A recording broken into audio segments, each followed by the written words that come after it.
پھر اللہ ان چاروں سے کہے گا ارجعوا وراءکم، اپنے عقب کی طرف پلٹ جاؤ تاکہ تم اپنا نور تلاش کر سکو۔ جیسے ہی وہ پیچھے کی طرف مڑیں گے تو اسی وقت ان کے درمیان ایک دیوار کھڑی کر دی جائے گی جس کے اندرونی جانب رحمت ہوگی، اور اس رحمت میں میرے شیعہ اور میرے ساتھ ولایت و محبت رکھنے والے اور جنہوں نے میرے ساتھ مل کر باقی گروہ ناقصین اور مارقین کے ساتھ مقابلے میں جہاد کیا ہوگا، پھر ان چاروں کو پل صراط پر روک لیا جائے گا اور اس دیوار میں ایک باب رحمت ہوگا۔ اس دیوار کے عقب سے یہ لوگ ہمارے شیعوں کو آوازیں دیں گے، کیا ہم دنیا میں تمہارے ساتھ نہیں تھے؟ تو میرے شیعہ جواب دیں گے کیوں نہیں، لیکن تم لوگوں نے اپنے آپ کو فتنے میں ڈال لیا، تم شک و تردد میں مبتلا رہے، تمہاری خواہشات نے دنیا میں تمہیں دھوکہ دیا، یہاں تک کہ اللہ کا حکم آ گیا اور تم اللہ کے بارے میں دھوکے میں رہے۔ آج تم سے اور دوسرے کافروں سے کوئی فدیہ وصول نہیں کیا جائے گا، تمہارا ٹھکانہ جہنم ہے، یہی تمہارے لیے سزاوار ہے اور یہ بہت برا ٹھکانہ ہے۔ پھر فرمایا میرے شیعہ رسول خدا صلی اللہ علیہ وآلہ وسلم کے حوض پر وارد ہوں گے، میرے ہاتھوں میں خاردار عصا ہوگا اور میں حوض سے اپنے دشمنوں کو اس طرح دور رکھوں گا جیسے اجنبی اونٹوں کو دور کیا جاتا ہے۔ امام محمد باقر علیہ السلام نے فرمایا یہ آیت ہمارے اور ہمارے شیعوں اور کفار کے بارے میں نازل ہوئی ہے۔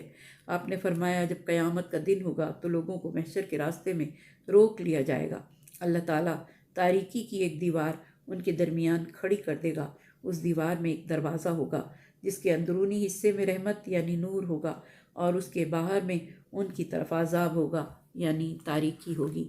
اللہ تعالیٰ ہم کو ہمارے شیعوں کو اس کے اندرونی حصے کی طرف قرار دے گا جس میں رحمت اور نور ہوگا، ہمارے دشمنوں اور دوسرے کفار کو اس کے باہر کی جانب قرار دے گا جس میں تاریکی اور عذاب ہوگا۔ پھر ہمارے دشمن تمہیں آوازیں دیں گے کیا دنیا میں ہم تمہارے ساتھ نہیں تھے؟ ہمارا اور تمہارا نبی ایک تھا، ہماری اور تمہاری نماز ایک تھی، روزہ اور حج ایک تھا۔ تب ان کو ایک فرشتہ اللہ کی طرف سے جواب دے گا کیوں نہیں، لیکن تم نے نبی کے بعد اپنے آپ کو فتنے میں ڈال لیا، تم نے اس میں شک کیا جو کچھ نبی نے بیان کیا، تمہاری آرزو اور اجمہ اہل حق کے خلاف ہوا، تمہاری خواہشات نے تمہیں فریب دیا، خداوند عالم کے حلم اور بردباری سے تم نے فائدہ اٹھایا، یہاں تک کہ حق آ گیا، یعنی حضرت علی علیہ السلام کے حق نے ظہور کیا اور اللہ کے نبی نے ارشاد فرمایا من کنت مولا فہذا علی مولا۔ ان کے بعد دوسرے ائمہ کے ذریعے حق ظاہر ہوا، مگر پھر بھی تم شیطان کے دھوکے میں آ گئے۔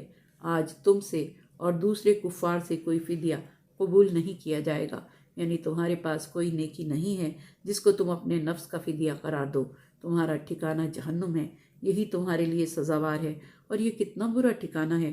حضور اکرم صلی اللہ علیہ وآلہ وسلم نے ارشاد فرمایا وہ دیوار میں ہوں اور وہ دروازہ علی ابن ابی طالب ہیں، کوئی دیوار کے پار نہیں جا سکتا مگر دروازے کے ذریعے۔ اے علی، فقط وہی لوگ اس دیوار کے دوسری جانب ہوں گے جو تم سے محبت کرتے ہوں گے۔ پروردگار دو عالم، تجھے واسطہ تیرے حبیب پاک کا، ان کی آل طیب و طاہر کا، ان ہستیوں کا واسطہ جن کے وسیلے سے تیری رحمتوں کا نزول ہوتا ہے، جن کے وسیلے سے دعائیں تیری بارگاہ میں شرف قبولیت پاتی ہیں، اور جن کے وسیلے سے تو ہمارے گناہوں کو بخش دیتا ہے۔ پالنے والے ان ہستیوں کے صدقے میں ہماری اولاد کو ہمارے لیے باعث زیب و زینت قرار دینا، دنیا میں بھی اور آخرت میں بھی۔ پروردگار دو عالم، واسطہ محمد و آل محمد کا، ہمارے گناہوں کو بخش دینا، ہمیں صحت و تندرستی کے ساتھ طویل زندگی عطا فرمانا۔